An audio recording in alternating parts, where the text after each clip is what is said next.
Harry and Meghan, the couple that never met a camera they didn't flirt with.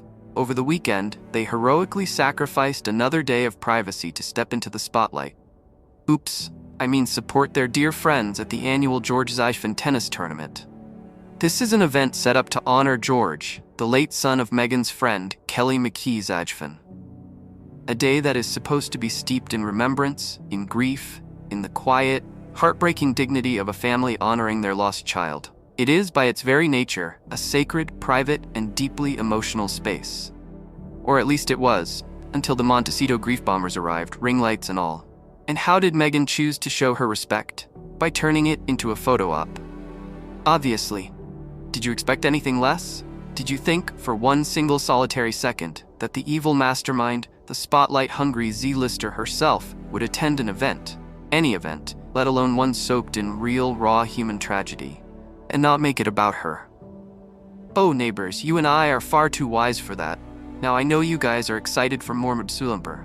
But before we delve into further discussion, if you haven't subscribed, come on guys, what are you waiting for? Hit like, subscribe, and ring that notification bell ASAP. So now she posted of carefully curated snaps and clips to Instagram with the caption, "Proudly supporting the George Zajfen tennis tournament." Proudly supporting, not humbly remembering, not holding our friends in our hearts, but proudly supporting, which in Markle speak, as we all know, translates directly to, "Look at me, I'm the one doing the supporting. Aren't I a good friend? Aren't I a wonderful humanitarian?" One of those snaps, of course, was Meghan hugging Kelly, the grieving mother, like the cameras weren't there. Except the cameras were there. Her cameras, the whole pose, the whole embrace, it felt so produced. It felt like she was directing a scene in her own biopic. "Okay, Kelly, you stand here and look bereaved, and I'll stand here and I'll just look like me, compassionate and glowing, and I'll hug you, and the light will hit us just so." It's disgusting. It's grief vulturing. It's turning a friend's absolute worst nightmare into a backdrop for her own self-aggrandizing content. But then, oh neighbors, then it gets so much worse. It gets dark. Because it wasn't just about Meghan and her friend. Oh no, they had to drag a child into it, a teenager. In another post, another carefully curated slice of content for the gram, we see Harry, her brainwashed favorite royal lapdog puppet, getting way too cozy with Kelly's teen daughter Lily. And the caption just drips with that weird, possessive Montecito arrogance. Our other favorite Lily.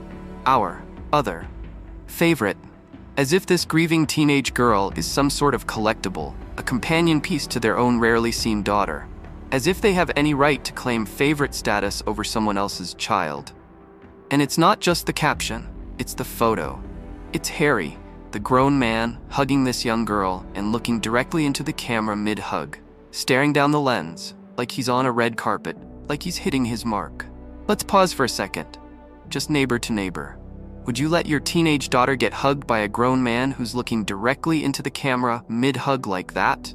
Yeah, I didn't think so. There is something so profoundly unsettling, so deeply creepy about a warm embrace that doubles as a photo shoot. A genuine hug, a hug of comfort, is private. Your eyes are closed, your focus is on the person you are holding. You are not checking your angles, you are not performing comfort. But this was a performance, goosebumps, and not the good kind. It's giving staged, it's giving Meghan coached me for this. The man's facial expressions scream, I know the camera is there and I'm here to hit my best angle. And here, neighbors, here is where the irony just hits you like an Olympic-level anvil. Here is where the hypocrisy becomes so vast, so blinding, so all-consuming, that it's a wonder the entire state of California didn't just collapse in on itself. Meghan Markle has built an entire personal brand, her entire Archewell platform, around protecting children online. Am I lying? Am I making this up? No. We've all seen it. She gives speeches about it. She partners with organizations about it.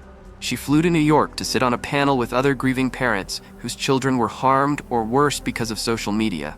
She sat on that stage, projecting that faux empathy, lecturing the entire world about the dangers of the internet, about the exploitation of children, about the need for digital safety. She has positioned herself as the patron saint of child safety online. And then, she takes her friend's teenage daughter, A child who is not a public figure, a child who is part of a grieving family. And she does what?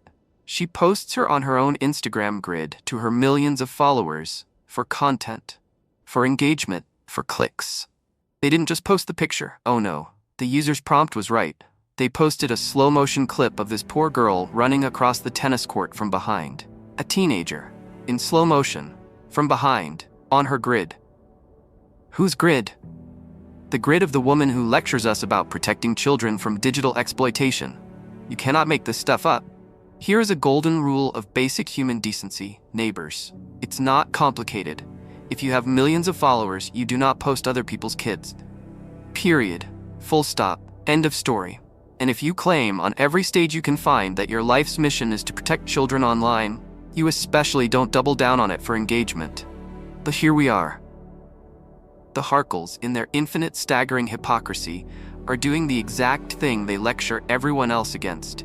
They are exploiting a minor for their own personal branding. They literally just gave speeches about protecting children and not exploiting them on social media. And now, here they are, turning someone else's grief memorial into a photo reel. It is grief bombing with a ring light. It proves, beyond a shadow of a doubt, that her entire child safety platform is a sham. It's a grift. It's a hollow, cynical, evil mastermind-level ploy to make her look like a humanitarian, to give her a purpose so she can demand more money from Netflix. She doesn't care about those grieving families she sat with in New York. They were props for her, just like Kelly Zajfen and her daughter were props for her this weekend. And then there's the other question, isn't there? The big, invisible, ghost-like question in the room. Where were their own children? This was a children's charity event. You know, the perfect, wholesome, family-friendly moment for Archie and Lilibet to make a rare, controlled, and appropriate appearance. But nope. Their children, of course, are top secret. Their children must be protected at all costs. They will sue any photographer who dares to take a long-lens photo of their kids. Privacy, privacy, our children's privacy, they scream from the cover of People magazine.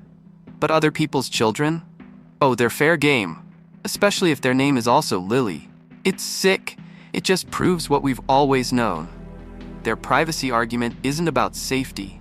It's about control. It's about monetization. They hide their own kids so they can reveal them in a Netflix special or a book for the highest possible price. But their friend's teenage daughter? Oh, she's free content. Harry and Meghan apparently prefer hugging other people's children for the cameras while their own are busy being raised by staff, birds, or who knows what else in that giant, empty mansion. And let's compare this, shall we? Let's just take a quick trip, just for a palate cleanser, over to the real royal family. Let's talk about our Princess of Wales, Catherine, a woman who actually works with children, a woman who has dedicated her life to early childhood development. When Catherine visits a children's hospice, what do we see? We see her sitting on the floor, in her jeans, laughing with the children. We see her listening, truly listening to the parents. Her focus is 100% on them.